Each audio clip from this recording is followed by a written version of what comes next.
turabaramukije mwese bakunzi b'ikiganiro haracariho ibyizigiro amahoro y'umwami wacu Yesu nakomeze kubana namwe. Tugiye gukomeza ikigwa twatangiye kivuga gifise teme bivuga ngo ni gute naheba ibintu vyananiye.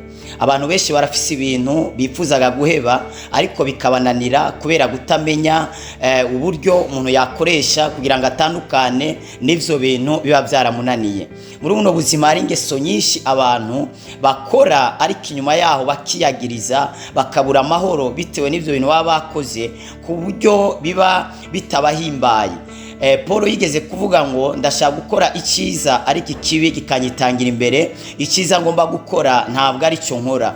Hari abantu rero benshi bifuza gukora ibyiza, bifuza guheba ibintu runaka, bifuza gutandukana n'ibintu runaka ariko bikabananira kubera ivyo bintu bibarusha imbaraga. Hari ibintu byinshi rero byabasa abantu muri buno buzima, hariho inzoga, itabi, urumogi, hari n'abandi bantu badutse bayikenya amakara, abarigata ivu, hari n'abandi bantu badutse ugasanga afite ingeso y'ubusambanyi, kwisambanya, ugasanga ivyo bintu yaragerageje kubiheba ariko vyarase, ugasanga yaragerageje guheba agakuku n'ibindi bintu bitandukanye ariko bikamurusha imbaraga, akabiheba uno munsi ariko ejo akaba yasubiriye akabiheba ukwezi kumwe ariko mu kundi kwezi akongera akisanga yaguye muri vya bintu yari yarafashe ingingo yari yaravuze ngo ndabihagaritse. Turiko turigisha rero ni gute naheba ibintu vyananiye. Imana iguha umugisha we watangiranye nacu kino cigwa, kandi Imana iguha umugisha wowe uri kurasangiza abandi ino nyigisho kugira ngo babashe gufashwa, burya nawe ubuvuze ubutumwa bwiza. Tugiye gusoma ijambo ry'Imana mu cete ca mbere Paul yandikiye abikorinto ibice vyaho bitandatu umurongo wa 12. Avuga ngo byose ndavyemererwa ariko si byose bingirira ikimazi, byose ndavyemererwa ariko sinzoganzwa n'ikintu na kimwe. Paulo ariko aravuga ngo byose ndavyemererwa ariko ntabwo ari byose bingirira ikimazi, byose ndavyemererwa ariko si byose nzoganzwa n'ikintu na kimwe. Hari abantu rero ibintu byabagize imbata, ugasanga babaye abaja b'ibintu runaka, ugasanga umuntu yabaye umuja w'ingeso runaka, ugasanga iyo ngeso yaramubase ku buryo kuyiheba ugasanga yaramunaniye. Ariko Paul atubwiye ngo byose ndavyemererwa ariko ntabwo ari byose bingirira ikimazi. Twavuze ikintu ca mbere wakora kugira ngo utandukane n'ingeso yakunaniye guheba.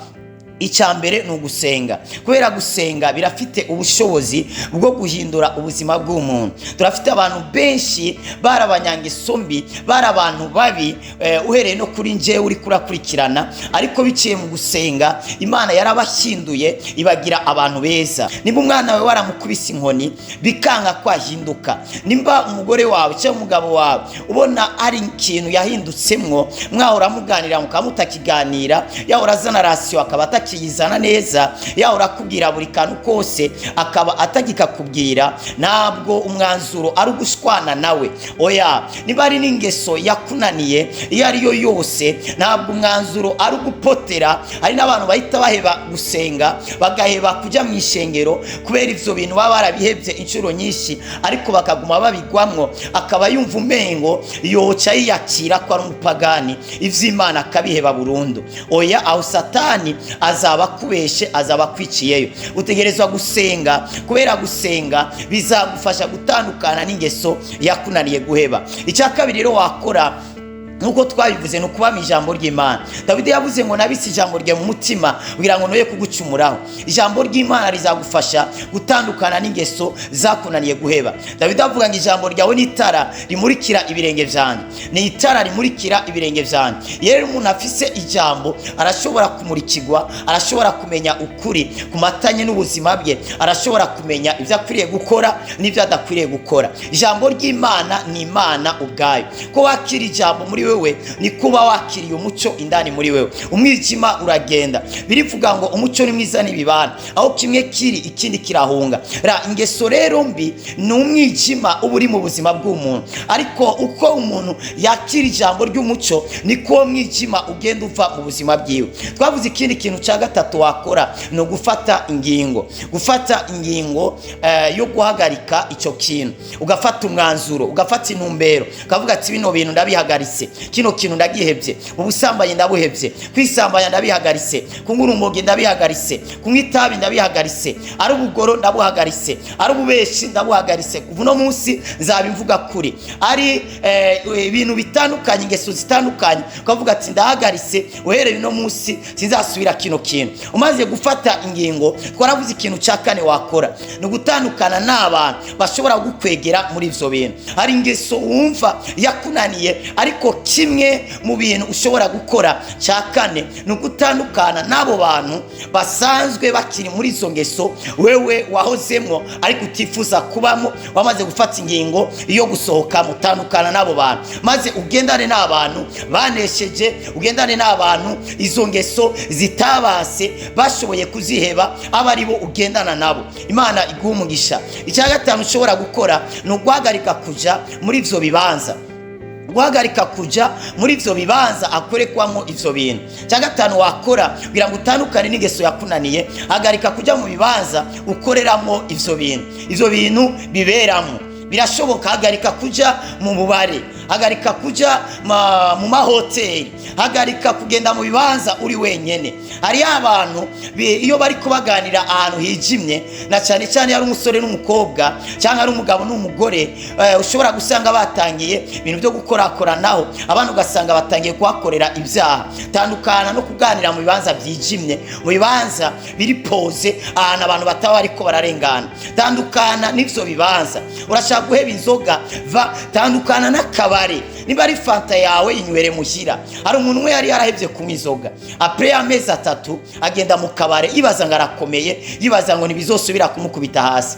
Sasa rero urazi mu kabare haza abantu batandukanye, kandi meza nto bayiranguye, ni meza y'abandi bantu bose. Sasa akomanda gafana, haza undi muntu abura handi hantu yicara, baca bicara ku meza nawe ariho, bayinyweraho ibiyeri, bandi binywera ama Amstel. Après ako kamoto kaguma kamumotera, kamukurura, ugeze igihe bimunanira kuregister, amakumumengo yotaha, amakumumengo iyo meza yo yivaho, ariko inyuma yaho yaratsinzwe, biba ngombwa ko ahamagaza nawe agaprimus, nabatangira kukanywa.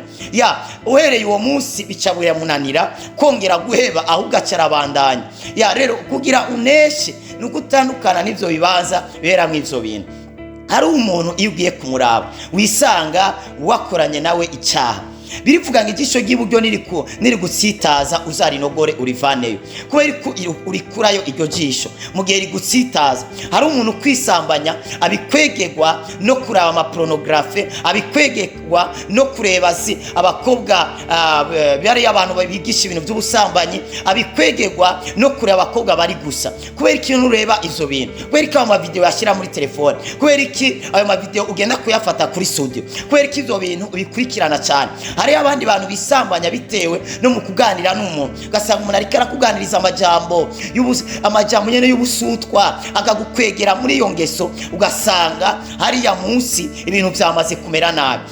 Hagarika ivyo biyago, hagarika ico kibanza. Hari umuntu ugiye kumuraba buri gihe cyose wisanga watsitaye, waguye mu bintu runaka, hagarika iyo migendano y'uwo muntu. Ivyo birivuga ngo ukuguru kw'iburyo cyangwa ukuguru kwawe ni gutsitaza uguce, byo kubera byiza kujya mu ijuru wakize ukuguru kumwe, hako wajya mu muriro upfije amaguru yose. Kandi mu ijuru birivuga ngo ucumbagira azaba asimbagurika nk'ingeregere, bisigura ngo mu ijuru nta kimuga kizabayo. Mu ijuru simvuze ngo ibimuga ntibizaba mu ijuru, oya ibimuga bizajyayo, ariko umuntu amugaye nagira mu bwami azahabwa amaguru meza. Umuntu apfuye amaso nagira mu bwami azahabwa amaso meza, azaba afite ubundi bwiza. Kandi umuntu arashobora hanze kugaragara nk'ikimuga ariko indani akomeye. Ni nk'uko umuntu ashobora kugaragara hanze akomeye ariko indani akaba ari kimuga. Ikintu cya gatanu rero wakora, reka ndangiriza aho ngaho, ariko ikindi kintu cya gatandatu nzakivuga muri video ikurikira, naco nikigucike kubera ko kirafise imbaraga zikomeye. Nimba ari ikintu cyakunaniye guheba, ikintu cya gatandatu nikigucike, akaba ari bwa mbere ukurikiranye ino channel yanyu yaracari Ivyizigiro TV. Wibuke kugira subscribe kugira ngo dushize ikiganiro uzaba wa mbere ugikurikiranye. Wibuke kugira kandi like kugira ngo tumenye yuko kino kiganiro magikunze, kugira ngo dukomeze tubakorera ibindi biganiro byo kububaka ndetse no kubakomeza.